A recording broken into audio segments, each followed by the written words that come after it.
that God was with me. But after this valley, after him caring for me, tending to me, loving on me, giving me encouragement for the next breath, the next step, the next, a hope and a new tomorrow, that was his presence. And the power of knowing that I was not alone is everything.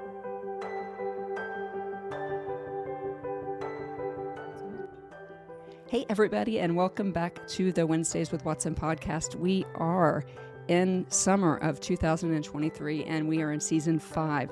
This is our 102nd episode. I still can hardly believe that. If you are not subscribed to the podcast, I would love it if you do that right now, wherever you are in your app. Just hit subscribe or follow so that when we drop a new episode, you can find it. Well, guys, we are on our 4th episode in our Summer and Psalm series. And I am so excited about this. This is an idea that I stole from my church. Summer is a time when people are traveling, and so series often get missed in churches and on podcasts and things like that. And so we wanted to create a season where you could just listen to any one episode and having not needed to listen to the one prior to it or after it. So today I am bringing back a friend of mine, a fellow podcaster. She has a podcast called Finding God in Your Pain. I would love to welcome back my friend all the way from Virginia Beach, Virginia, Sherrie Pilkington. Welcome, Sherrie, back to the Wednesdays with Watson podcast. Hey, Amy, thank you so much for bringing me back. I love your ministry. I love your message. I love your heart. So to be a part of this is a blessing to me. Thank you. We'll go right back at you. And Sherrie, you are a supporter of the podcast and actually are a reason why somebody got a counseling session just last week, as a matter of fact. And so we are so grateful for you. Well, Sherrie was on the podcast before, and so we're not going to retell her story today.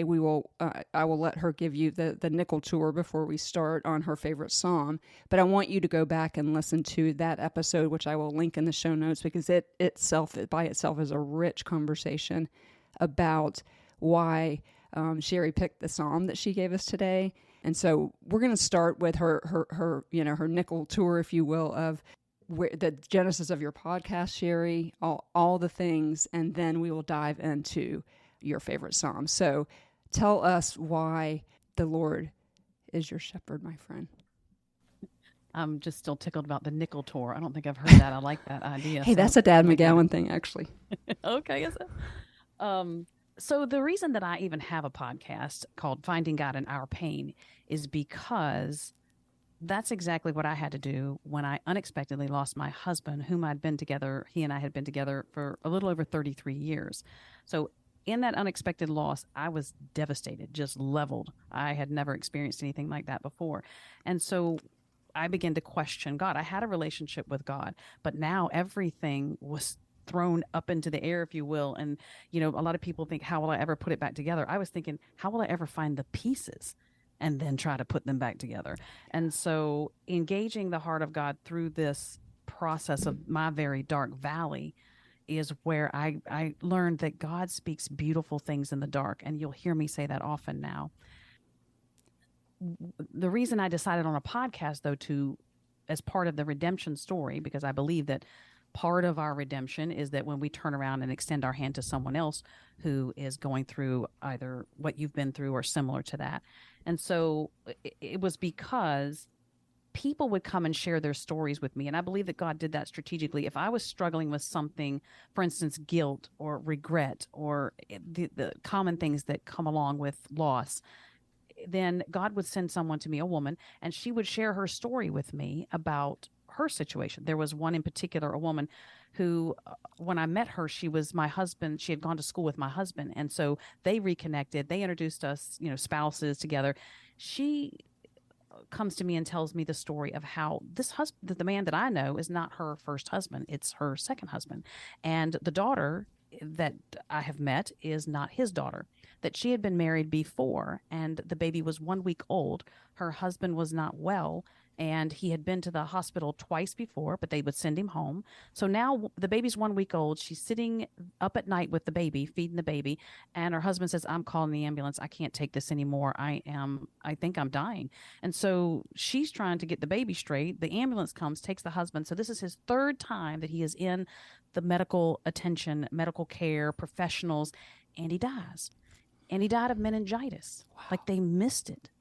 And so this is her story. Like, Sherrie, This man was in professional medical care 3 times, and they still did not understand what he had. He was diagnosed after, like at the autopsy. Yeah, that they found out that he had that. So similar to you, like a loss just out of nowhere. Yeah.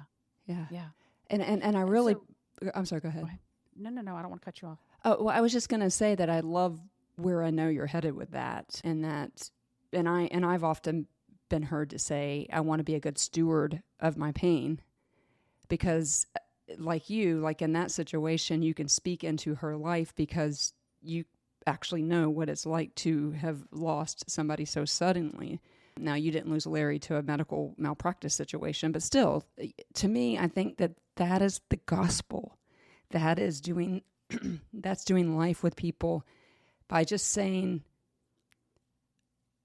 I understand. Yeah. Like that pain in your gut, I understand it. Yeah, you do. I'm sorry that you do. Right. And those are powerful words to say to somebody, right? I'm sorry that you understand, or like, yeah. But I just think that, I think in that situation where somebody comes to you and, or the Lord puts that in your purview, you have to do something about that. You have to do something with your pain. Right. And so was that what made you think to start your podcast, was when that situation came onto your purview? It definitely had a very strong influence, because what she did for me in that moment was she healed my regrets and my guilt about not getting my husband to the hospital, because I knew it was going to be an argument. When he told me he didn't feel good, he doesn't ever not feel good. Right. I mean, sorry, please edit that out, because that wasn't a true statement. He is always healthy. He didn't have a problem with being sick. So when he was sick, I should have known in the moment that something was more serious, but I knew it was going to be an argument. I did trust him to take care of himself and to know when he should go to the doctors, or in that case, the hospital, but I didn't know it would be hospital level. I thought it was going to be, like a doctor. So having her and others share different aspects of the story began to heal my heart. Somebody else said to me, Sherrie, you're not God. How are you to know these things? You're not God. And so that was healing to me. So I thought, if people have done this for me with their stories, then I can certainly do that through a podcast to help other people deal with various types of loss. Because I think I've shared this with you. After going through what I went through, I understand there are many types of deaths. It's not just the death of a loved one. There's many types: the death of a marriage, a friendship, a physical ability, finances, a home, a job. It could go on and on. Anything that we hold near and dear to our heart, if we're separated from it, that's loss. That's grief. Or at least it should be grief, right? Because it'll wait for you if you don't. Boy, is that dude, that's a whole podcast in itself. It'll wait for you if you don't. I'm glad you brought that up, because so many people are hurting, and you don't have to have my story or your story to be able to say, hey, I need some guidance. I need some rest. I need some peace. I need to know that something's going to stick in my life. Because it's during those times of loss where you are, as many of my listeners know, and you and I talked about right before we came on, we lost a giant in my life about, I guess it's been 2 months ago today, as a matter of fact. And when that happens, when those dark times happen, we've got one of two choices. We can either find our shepherd, or we can fall off the cliff. And even if we fall off the cliff, he's there. But you picked Psalm 23 today.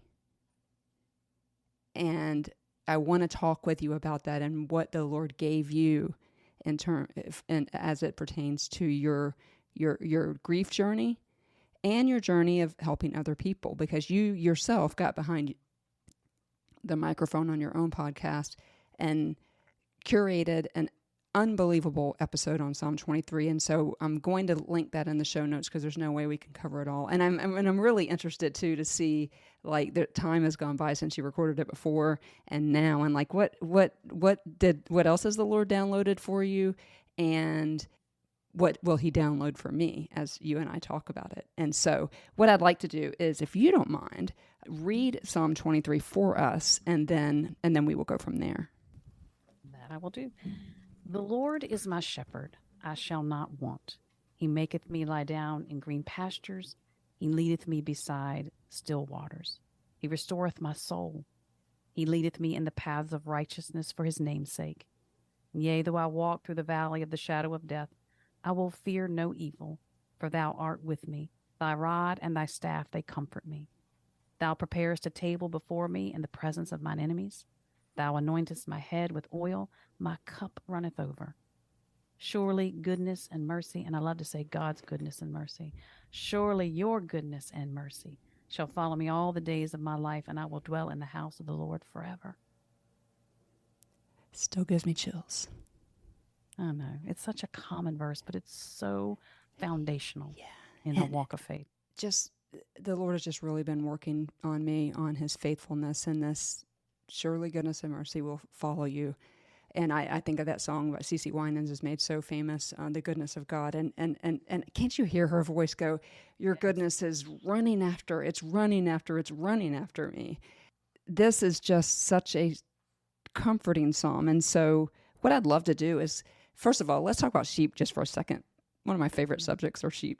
I just saw Brene Brown, and I tried to find it before the interview, but she just talked about when she went to Israel, some things that she learned about sheep. But first of all, the funniest thing to me about sheep and why they need a shepherd is because they are the dumbest animals on the planet. Now, there might be some dumber animals, but they're not smart. But they want to be with their friends when they're hurt. But when they are hurt, they will just lay down and give up. And that's why we see in the parable, and I know it's in Luke's gospel, where we see Jesus telling the parable about the shepherd that leaves the 99 to find the one. Because the one, when wounded and hurt, will just quit. And so it's so fascinating to me when I think of that way, and we think of what happens then in real life, like Brene Brown was saying in Israel, what happens is they go find the one. Yeah. And God does that for us, and he comes and he reaches down into the pits of our despair, like we're getting ready to talk about when God gave you this psalm for your pain and your healing with Larry's death. He reaches down for us as the good shepherd, the one that will find us because we're hurt and we fall down and we don't get up and we don't take care of ourselves and we don't do any of the things that we need to do. And so that first verse, the Lord is my shepherd, I shall not want. In the second verse, he makes me lie down in the green pastures. He leads me beside the quiet waters. He restores my soul. Tell me what lands for you on those two verses. When I think about the way that God does shepherd us, because the shepherd, he's to care for his sheep, and they're valuable and they're precious to him. And I love the point that you made, that when we are prone to giving up in the midst of deep loss, of deep pain, and God does come to us. And that's exactly what he did for me. He met me in that valley, and the beauty of his presence. And that's probably the biggest thing that I took away. I knew that God was with me. I'm a believer. The word says God will never leave you. I believe that God will never leave me, but I now know that God will never leave me. And I think I may have shared this with you before because it's an analogy I like to use. But, if somebody says to you, Mike Tyson hits hard, well, yeah, look at the man. He's got lethal hands, and he's either punching somebody or maybe biting somebody. I don't know. But either way, he's very powerful. But let him hit you, and then that Mike Tyson hits hard. So that's the difference. So I knew that God was with me. But after this valley, after him caring for me, tending to me, loving on me, giving me encouragement for the next breath, the next step, the next, a hope and a new tomorrow, that was his presence. And the power of knowing that I was not alone is everything. So really, God's presence is the only thing that I ask for now in situations, because it's what sustained me, even when I didn't have the answers to my questions. It's what healed me, because he would engage my pain. He would disarm me, or disarm the lies, the fears that attach themselves to you when you're going through that. Because Satan attaches himself to our traumas, and then he likes to use them against us. When I think about the first verse of, that I do not want, I shall not want. God provided for me in a way that for things that I didn't even know I was going to need.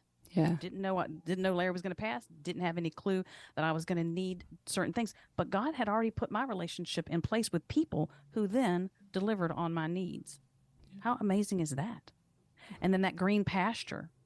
Yeah. God gives us these physical descriptions that reveal his spiritual nature. And so that green pasture to me is a safe place, and it was a safe place to struggle well with God. Okay. That's a bit of a mic drop just for a second. To struggle well with God. So I want us to get the picture in our head. He makes me to lie down in green pastures, and then he leads me beside quiet waters, and that looks different for everybody. But he makes us lay down in the green pastures like sheep do when they're hurt. And then what a beautiful picture to struggle well, because when I close my eyes and I think of struggling well, I think of Exodus 14:14. I will fight your battles for you. You be still. Or a verse that we all know, Psalm 46:10, which most of us have memorized, be still and know that I am God. It's also in the Christian Standard Bible can be translated, stop fighting. Yeah. So did the restoration of your soul look like that in those green pastures where you stopped fighting? And talk to me a little bit more about that struggling well, because we go into verse 3 where it says he guides us into the paths of righteousness for his name's sake. And then you were walking through the valley of the shadow of death, fearing no evil. Talk to us a little bit about that. So you're struggling well in the green pasture, which when you think about the green pastures in that geographical area, very green, very lush, very low, right? And so there were nutrients and all the things, but it was dark. Yeah. In those valleys. For me, that lush green pasture is God's nature and his character. It is something that we have access to, even though I was in a very dark valley. Yeah. And so it is something that we have immediate access to at any moment, of any time, of any place. We could be in a jail cell in a dirt floor in a third world country. I think that's the example I used in my audio. But so this is the farthest conception of comfort, but we can be there and have access to that lush green pasture if we engage the heart of God and we know that his presence, like we invite and enjoy his presence. But I think it also speaks of the fact that God in his beauty interrupts the evil of this world. Like we can still have that lush green pasture in the midst of a very dark valley. It's that complex that paradox. Yes, of who God is, that he interrupts evil. He is not afraid to go into the pierce it, stand in it, and walk in it with you and guide you out. And the beauty of that is he knows his way out of that valley. Yeah. He's been there before. He had his own death on the cross, and his Father turned his back on him until his wrath was satisfied. And so he knows that dark valley, and so he can lead us out of there. I'm trying to remember now. In this valley of being in God's presence and his nature, the struggling well with him meant that I could ask my raw questions. I could take the scripture that I know about him and question him. So I have a framework to question him with. And now I'm saying, where were you? Why didn't you care? Where did you even care? Who am I supposed to be now? So all of the deep pain and even deeper questions are happening in the safety of this green pasture, in the pain and the rawness of it all. But God never rejected me. He never turned his back on me. He never shamed me. It's as if he absorbed my pain and my questions. And so being able to ask those questions also set me up, because here's another predator that's in that valley. It's Satan. Every time that I had one of those painful questions for God, Satan wanted me to define God by my pain. He wanted me to take that painful moment and use it to now define all of who God is, to rewrite everything that he had done for me in the past, rewrite anything of his promises that he had for me in the future. But you need to define God by this moment, because he really let you down. He did not do what he should have done. If he loved you, if he's a good God, if he's a loving God, he don't love you, because look what you're going through. Look what you're feeling. Look what the questions you have. They're real questions, right? Yeah, and questions. And I want to answer them. As you were struggling well in the valley, my listeners and I want to know, tell me a little bit about that thought thread. When Satan was peppering you with those answers or those accusations, and this is who your God is. He took your husband. Yeah. You're still in that green valley. You're still struggling well. The Good Shepherd is right there. Talk to us about that. Yeah, because his presence was allowing me to engage him. I never felt alone, and knowing you're not alone is huge. But the power of being able to ask those questions and be vulnerable and raw with God does set you up for an attack, because as we mentioned, Satan attaches himself. So I'm struggling well with God, but I'm giving God the opportunity to answer. He's bringing back songs. He's bringing back scripture. He's bringing back things, examples of my life, stones, if you will, memorial stones of things in my past that he's like, this is what I've done, Sherrie. You're saying this about me, but do you remember this? Do you remember that? Here is my word. Here are my promises. I'm not going to let you down. I'm not going to leave you, because this is who I am, despite what you're going through. And so one of the reasons that I say that God speaks beautiful things in the dark is because when he would respond to me, and I don't hear God's audible voice, I get a download in my spirit. That's the best way I can describe it. And he said something to me one time when I was saying, Lord, who am I supposed to be now? I'm not a wife. I'm a widow. What does that even mean? And how am I supposed to fill that role? And he said to me, spoken to my spirit, Sherrie, I don't care what this world tries to label you with, attach, to you, tries to define you by. You keep your eyes on me. I'm writing a much bigger love story with you as the individual I created you to be. You and me. You keep your eyes on me. And so that was healing for my heart in the fact that, life does get hard and it does get painful, and we are subject to our reality, but that does not mean it's the truth. Right. And that's really what I discovered is that, and I liken it to that plane ride where you're in the clouds and you're in the thunderstorm and the weather's bad and the plane's getting shook, and jostled, and the pilot is going to change the location. He's going to go higher up to get out of the storm. And so when you come up through those clouds, the sun is shining. So our reality is that there's a storm happening, but the truth is the sun is always shining. And in our instance, we can say the SON is always shining, because that's where, when I took what I believed, what I thought was true, and I took it to God and questioned him about it, he showed me, gently and kindly, his spirit. He's so kind and he's so gentle. He showed me that they were lies. And better than that, you know what he did? He peeled away the lies to show me there were fears attached to my pain. And because here's another thing, and I don't know if this happens for everybody, but but my past, my childhood. Yeah. When Larry passed, all of this stuff that Satan has attached him to now is compounded and thrown on top of this situation. Abandonment, rejection, and all of these things that it's twisted as a hot, tangled mess. Yeah.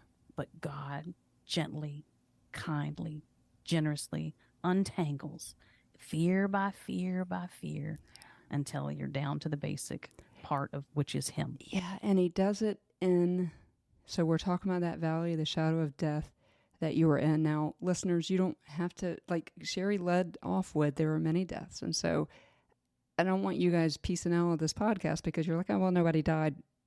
Wait for a minute. But we're not necessarily talking about just physical death. That's Sherrie's story here today. But the death of a dream, the death of a friendship, the death of a job, no one got out of Sherrie. No one got out of COVID without walking through the valley of the shadow of something. Nobody, not a person on this planet got out of it. And so we're talking about that. And as you're talking about it, I'm just envisioning you. I love you so much. And we get in trouble when we're together. The one time we were together in Nashville, we probably need bail money next time. I'm kidding, just kidding. But I'm envisioning you in that struggle and whatever it looks like for you. A lot of times in these dark places, for me, dark/light, right? It's a dark, like you gotta go through to get through. And I'm just envisioning you in that green, lush valley. And I'm visual. I'm a writer, so we know this. And so I can just envision you sometimes even in the fetal position, and I can envision as God is downloading some of this stuff into your spirit, your muscles just kind of relaxing. And he's the good shepherd. And as sheep do when they hurt, they just fall down and hope that somebody comes to help them. And so here you are in the valley of the shadow of death. And God is helping you struggle well. I think of, when you say struggle well, I think of Jacob and the wrestling with the angel, and I will not let go until you bless me. And it sounds like God gave you this unbelievable experience in your grief journey where you were in the valley, the lost sheep, the shepherd having left the 99 to find Sherrie Pilkington in this time of your life to demonstrate the truth of Psalm 23, and we will continue. So I think the next verse, and correct me if I'm wrong here, that you probably want to talk about, because verse 5 does say, you prepare a table before me in the presence of my enemies. You anoint my head with oil. My cup overflows. Any insight into that verse, or do you want me to read on to verse 6? No, we can do that. Okay. Because what I think of when you say that is that this table prepared in the presence of my enemies, to me, what that meant, what I experienced, was this dismantling that God did of my lies and the beliefs that I had. And so, in my opinion, he's making Satan eat crow, if you will, while, Satan's pulling and tugging, because the heart is the trophy here. Well, I should say the heart is what the reward is for the struggle between Satan and God, my heart. And one sees my heart as a trophy, but the other one sees my heart as a treasure. Right. And so in this struggle between asking these raw questions and being very real with God and him dismantling it, that was the beauty of this table prepared for me in the presence of my enemy. He gave me life. He gave me his presence. He gave me truth. He rewrote lies. He dismantled fears. And so that was the beauty of that. Also, I felt like the quality of oil that he used, and I know that's going to still sound strange, but God is so opulent. He is extravagant. And the oil that he used to pour over my mind, over my head, it was freedom. I mean, that's the best. When the truth was introduced into these situations, because I remember one time I was just peppering the Lord with all these painful questions. And finally he said to me, he was letting me go on and on and on. But finally he spoke into my spirit, and he said, kind of in a firm way, Sherrie. So he got my attention because I was just going on. Sherrie, some things simply belong to me. And so that just calmed me down at a moment, in the sense that I can just rest in him. I'm not God, right? I'm not God. I'm not going to figure this out. But also what it did for me is he knew me better than I know myself. I wanted my husband back. That's what I was arguing about. I don't care what question it was. That's what this whole thing was about. Yeah. That's what it was. I wanted my husband back, but I wasn't getting my husband back. Yeah. And so he could have given me an answer, couldn't he? He's God. He's got an answer for every question I had. He could have given it to me. But what he knew was that what I wanted, I could not have. And anything he told me, be it the truth or something to let, how we tell our children things at certain ages in order to, but I had no authority, no input, no control over any answer he gave me. So all that would have done was give me another target to chase with him. And he was like, no more targets, Sherrie. No more chasing down these paths of unrighteousness. Yeah. I'm going to just stop here because you look at me, keep your eyes on me. I'm enough. I'm handling this. I'll take care of it. You rest. And so that was that oil, that quality of oil. I want to point out really quickly about the oil, because that's also a thing with sheep in the Middle East, and it has a particular purpose. And Sherrie, you were just telling me what that is. What is the purpose of the oil?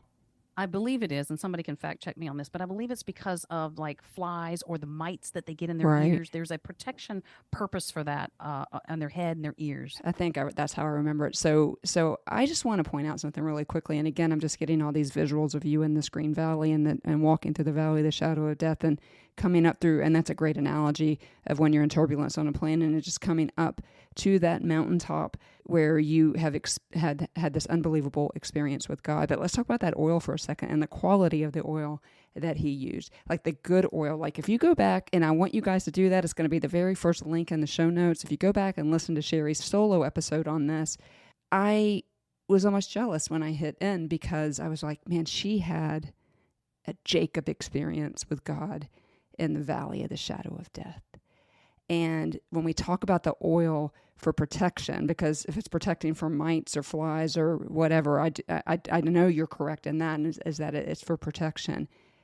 the first thing that came to my mind when you said he used an extremely high quality oil was, and man, was that oil expensive.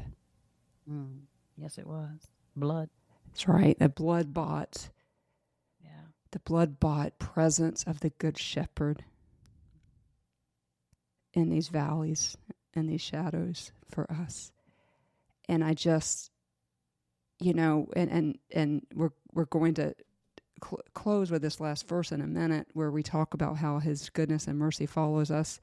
But I think that so many people out there right now, and you mentioned it, you kind of said these are the questions that Satan peppered. If you have a good God, why all of this? And I don't know if you've heard Corey Asbury's new song, Kind. I am really loving it. One of the lyrics is, sometimes I wonder if he's still real, and if he does, how does he choose who he does and doesn't heal? And that some of the lyrics are, sometimes marriages end, sometimes babies die, bad things happen. And Corey Asbury goes on to say, I've tried, I've fought with Jesus, I've declared holy wars, I've kicked down the doors, I've done all the things, but all I ever found him was kind. And the last lyric of the verse is, and on that day, though I wasn't there, I look up to the cross on the darkest day of history. And I think that's what kindness cost. That's so good. Sherrie, was God kind to you when he took Larry? That is a good question, because my mind is going about 3 different directions on that, on how to answer that. God has been nothing but kind to me.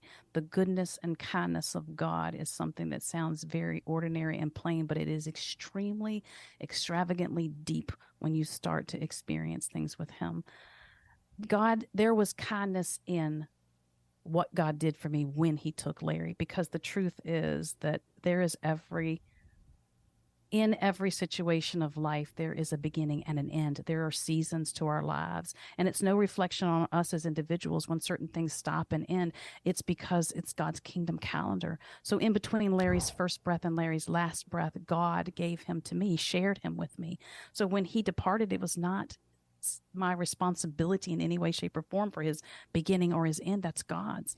And so God was kind to me to let me know Larry and to experience him in the way that I did. He was kind to share Larry with me and the children that we have and the life that he created. Larry was a very hard worker. And so God was kind to me in that I did not have to look for my husband. There are people who don't know where their loved ones are. I knew where he was. God was kind to me in the sense that I didn't hang on wondering if he was going to come back around. Would he survive? Would he recover? Would he have function? Would he have this? No, he was gone, and there was no further question about, hanging on and hanging on and hanging on. Was God kind to me? Yes. In so many different ways. The life that I'm living now is still a reflection of my husband's hard work and the way that God provided and set these things up. I have never known anything but the goodness and kindness of God. And listen, there's so much power. I got tears in my eyes. There's so much power in hearing someone who has experienced such a dark night of the soul. And most of us have experienced a dark night of the soul. But just like that song that I just talked about, like he tells the story of all of us. Corey Asbury tells the story of all of us. And then he gets to the end, and it's like, at the end of it all, my good shepherd died for me so that when trouble comes, when loss comes, when you go through your own dark valley of the shadow of death, when you hopefully choose to struggle well, that our good shepherd has left the 99 to find us. That's how much he loves us. Can you wrap your head around that that's how much he loves us? I got a glimpse of it. I got a taste of it, but it is difficult to wrap your head around. I think even you would say this. I don't know if I've ever asked you this specific question, but I don't think any of us would really choose the valleys that we walk through. But in that valley, we learn things about God that we would not know about his nature and his character and his extravagant love for us unless we were in that context. And so the beauty, this beauty that he gives us, even in the painful parts of this life, I wouldn't trade for anything, really. Yeah. I heard somebody say the other day about what you just said. I wouldn't choose it, but I wouldn't change it. Yeah. And for me, it's because of what you just said, is that in 1 Corinthians, suffering produces this peculiar sense of glory. And I oftentimes am around people who have not necessarily suffered. Their time hasn't come yet. And they don't have this thing like you have about you. This, she's been in the valley, had some experiences with a good shepherd. And so I, too, would not choose it, but I would not change it. I am so grateful that it pushes me to know that the good shepherd is the only thing that will never leave me, will never forsake me. And do I understand evil? No. Do I understand why babies die and marriages end? No. Do I understand how he decides who he's going to heal and who he's not going to heal? No. But I know that the good shepherd is sovereign. And I loved on your own podcast some of the things that you said about this last verse. Surely goodness and mercy will follow me all the days of my life, and I will dwell in the house of the Lord forever. I'm single without a husband. You're a widow. It's scary to be single in this world right now. It's scary to be single if you've been married. You guys were married over 30 years. Talk to us about how this verse comforts you as you were coming out of that valley and from struggling well. And just what does that mean to you? You know, it's not saying that everything is going to be wonderful and painless for the rest of my days. Experiencing peace doesn't mean you have no problems, because peace is the presence of God. And again, if I could just reiterate that, we have access to that at any time, of any moment, in any situation, any season, in any circumstance. We have access to peace because of who God is, because of his intimacy, because of the blood on the cross broke down that barrier for us to know him and to have access to that. So I feel like when we shift our focus from our own problems and onto God, first and foremost, it shifts our focus. But secondly, now we're thinking about, you know, who he is, what he can do, how he rewrites things. And redemption is guaranteed when we give him our pain. Yeah. And so while I am single, and it is still a strange thing to be, because, well, I'm a widow. Am I single? I know, right? Which box do you check on those forms? Yeah. Yes, I'm the same. Am I divorced or am I a widow? Because I was divorced, but then he died. Which one am I? Right. Yeah. And so it's just a weird spot to be in. But I do know, because of what God did for me in that valley, because I understand that his presence is everything, I do not fear tomorrow. Do I get upset about things? Sometimes, yes. Or I'm worried about my kids, particularly my grandkids. My gosh, this world is unstable and violent and evil to a new level that I've never known. And so things like that, yes, get under my skin, but I take it and I turn it toward God and I say, this is what my heart is struggling with, Lord. Can you comfort me in this? And he always does. Yeah. Through his word, through a song, through a friend. It's a beautiful process of relationship with God. And so even when COVID came around, because of what God did for me in that valley, I was like, well, you know, we're all leaving here on a vehicle, right? If mine's COVID, so be it. Like, I can't fight it if it's that it. And if it's not COVID, then he's going to get me through. And I've had COVID 3 times, and he's gotten me through all 3 times. Yeah. Yeah, there's just something so calming about your presence. Like you talk to people as podcasters, and I just dropped last Wednesday my 100th episode, and I would say 75, maybe let's say 60 of those. Thank you, by the way. Woohoo! 100 episodes. That was a big deal. But I would say 75 of them were interviews with other people, and you can always tell when someone has had a radical experience with the Good Shepherd in the places that no one talks about. And you're a perfect example of that. Oh, well, thank you, but I'm talking about you. I have met you one time, And I remember seeing you at the thing in Nashville at the, whatever that place we were, Whiskey Joe bar thingy, my bob. And I just remember, and then I saw you on the bus and you just had this presence exuding off of you like, I'm one of the ones that gets it. Now, I'm not saying you get it all the time, nor am I trying to put a big old bullseye on you. But suffering produces something in us that if we let it, will do something amazing for the kingdom. And you mentioned the kingdom calendar, and I absolutely love that. I'm going to steal it because I think that we think that God has to do things on our calendar and by our plans. And when that doesn't happen, we land in these spots. But people like you who have been through so much suffering is the epitome of this verse that I want to read in Romans 12:12. Be joyful in hope, patient in affliction, faithful in prayer. And that's you, Sherrie. And it's because you made the decision to struggle well in the green pastures. And if there's anything I want listeners out there to get, is that this is not just a God of Sherrie and Amy. This is the God of the universe. Amen. And he is looking for you, lost sheep. And when he finds you, or if he's found you, like the Lauren Daigle song says, look up, my child. And I just encourage anyone out there under the sound of our voices to know that you do not have to go through this alone.